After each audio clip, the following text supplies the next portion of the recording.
हरे कृष्णा। आप सभी को अजा एकादशी की हार्दिक बधाई।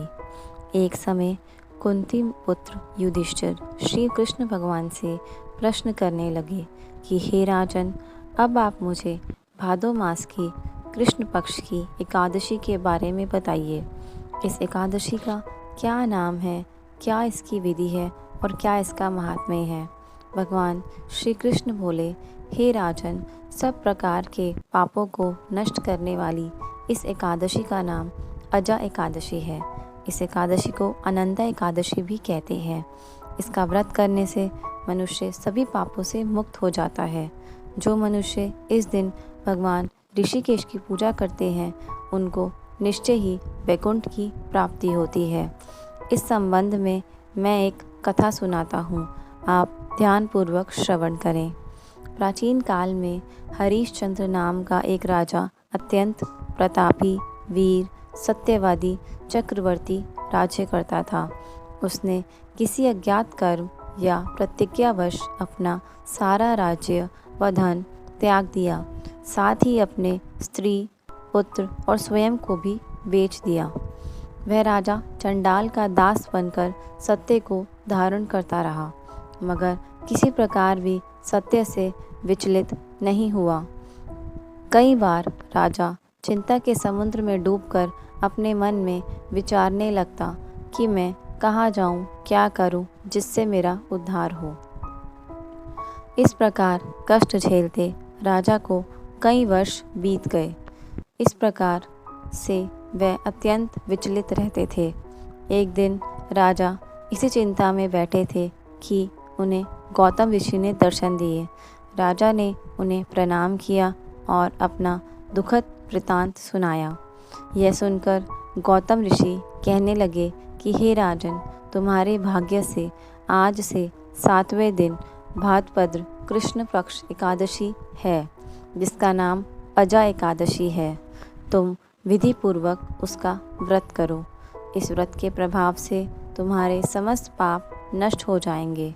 इस प्रकार राजा से कहकर गौतम ऋषि उसी समय अंतर्ध्यान हो गए। राजा ने उनके कथा अनुसार एकादशी आने पर विधि पूर्वक व्रत किया और रात्रि में जागरण किया। उस व्रत के प्रभाव से राजा के समस्त पाप नष्ट हो गए। आकाश में बाजे बजने लगे और पुष्पों की वर्षा होने लगी। ब्रह्मा, विष्णु, शिव, इंद्र आदि देवता भी उनके समक्ष उपस्थित हो गए। उसने अपने राज्य को, स्त्री को, पुत्र को पुनः प्राप्त कर लिया और कुशलतापूर्वक राज्य करने लगे। हे राजन, यह सब अजा एकादशी के प्रभाव से ही हुआ। अतः जो मनुष्य विधि पूर्वक इस व्रत को करते हैं और श्री भगवान का नाम का जप करते हैं, उनके समस्त पाप नष्ट हो जाते हैं।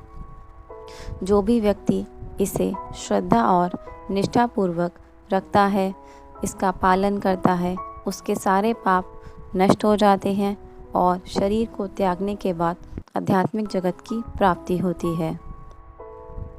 हमारा आप सभी से विनम्र निवेदन है कि आप एकादशी व्रत का पालन अवश्य करें।